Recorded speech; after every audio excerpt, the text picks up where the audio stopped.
Welcome back, true believers and all you merry Marvelites, to another very interesting episode of Marvel's Avengers 101. Now, while we still have quite a lot of news to cover for this game that was revealed during the War Table livestream, I did want to take time in this particular video by simply breaking down the main antagonist of the entire game. And of course, that character is none other than George Tarleton, aka the big brain himself with that of M.O.D.O.K. Now, if you're someone like me who is well versed within the overall realm of the Marvel Comics universe, as well as read the Marvel's Avengers prequel comic series that did release quite a long time ago, then you would be fully aware that M.O.D.O.K is indeed the leader of the Advanced Idea Mechanics organization, as well as actually having seen George Tarleton showcased within the Hulk prequel comic. So if you do want to learn more about George's background within the Marvel's Avengers universe and his particular connection to that of Bruce Banner, I will leave a link to that video in the description below. However, based on the most recent story trailer that we did see for the Avengers project, the overall narrative that this game is going to entail is surely trying to make this the most serious interpretation of M.O.D.O.K that we've ever seen. And just as a slight comparison, seeing that Spider-Man PS4 was, in a sense, an origin story to one of Spidey's most famous foes of Dr. Octopus, it definitely seems like the same exact thing is happening here with the Avengers for their main threat of M.O.D.O.K. So knowing that we are in fact going to receive an entire showcase of George Tarleton slowly becoming M.O.D.O.K as the story progresses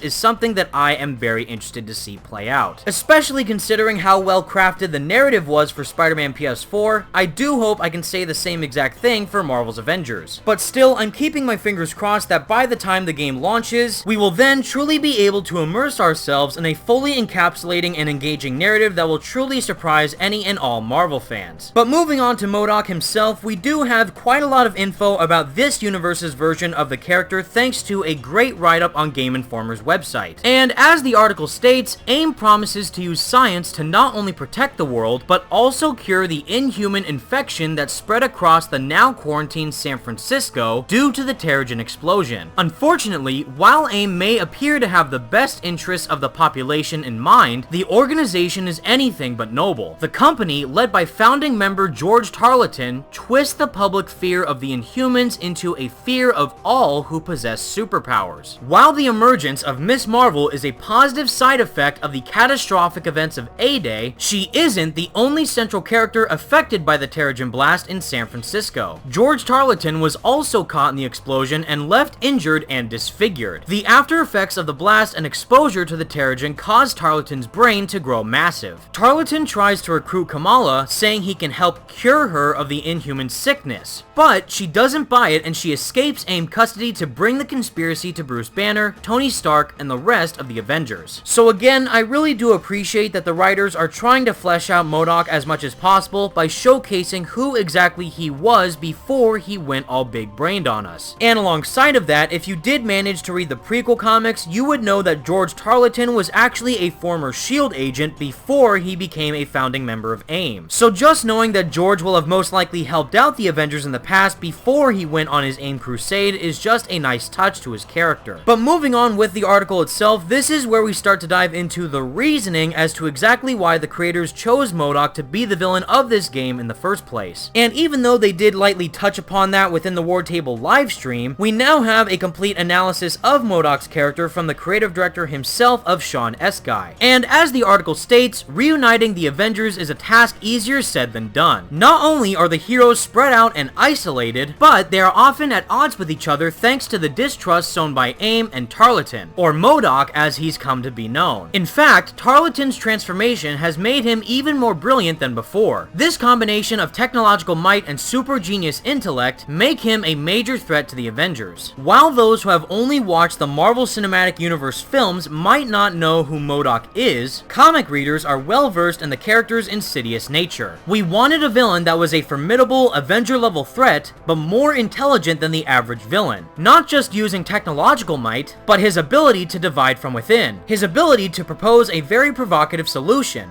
even noble in some ways, Eskai says. He's got Bruce Banner and Tony Stark at war. They can't even see eye to eye because Bruce believes that Hulk is a dangerous being and maybe the Avengers are as well. And Tony shares the opposite view, like Kamala, that without them, the world would be in jeopardy. This villain in particular was smarter, mighty, could wield that might and sway public opinion, even within the Avengers themselves about how they view or perceive themselves. So again, Crystal Dynamics is trying their absolute best to provide a much more grounded and realistic interpretation of MODOK that we have never seen anywhere else. For me personally, I've always viewed MODOK as a B-list or C-list level villain, so if this game's story can make me think otherwise, then I am completely down for a brand new and original take on this character. But on the flip side, if they end up treating his character in a more lighthearted manner or don't take him as seriously as I would like them to, then I won't be that engaged with this version of the character in the story that they are trying to tell. But to tackle that point head on, Crystal Dynamics looked at the story it wanted to tell and realized that the malicious pessimism that AIM and MODOK operate under are perfect foils to the unfettered optimism Miss Marvel has for the Avengers. Not only that, but they each personified the public conflict that's unfolding in the world regarding those who are superpowered. It created the best conflict of the two opposing themes. Are these people really superheroes? Or are they just mostly dangerous, powerful beings? Can we use science and technology to control and harness that power? Or is it their humanity, their empathy, or their differences that truly make them the greatest protectors of Earth? It was the perfect recipe for conflict and to showcase these opposing themes. And to finalize this article, with a menacing and sophisticated organization led by a deranged but brilliant figurehead, the world needs the Avengers now more than ever. However, with the public opinion of the Avengers and distrust within the ranks of the heroes at an all-time low, Kamala Khan has her work cut out for her if she wants to get the team back together. So begins Operation Reassemble, which, as we all know by now, is where Kamala individually starts recruiting all the Avengers back together one by one in order to take down AIM and all their malicious plans. So not only will Kamala and the rest of the team be avenging that of Captain America's quote-unquote death, but they're also going to be taking down MODOK since he is indeed the head of the entire operation. Although, if you have read some of the trophy leaks for Marvel's Avengers, then you would know that there is another villain that has yet to be revealed officially for the game that will be teaming up with MODOK by the end of the story. But still, whether or not including MODOK within the game's main narrative is for the best possible outcome, I don't know until we actually experience the story for itself. And while I am completely aware that this game was in production before this movie even released, it generally seems like the overall plot of the Avengers project seems to be a combination of Endgame mixed with that of the Incredibles. And seeing that MODOK is essentially Syndrome in this scenario, I just really hope his presence will deliver a true impact to all the players who experience this campaign. But still, only time will tell. And with all that said, everyone, that's the video I have for you today, and please let me know all your thoughts in the comments section down below. What do you think of the Crystal Dynamics version of MODOK within Marvel's Avengers, and are you excited to actually fight him once the game does release? Again, I've never really viewed MODOK as a AAA Marvel villain, so I really hope that this version of the character can convince me otherwise. And until we see that narrative played out, everyone, thank you all so much for watching, stay merry Marvelites, and peace out.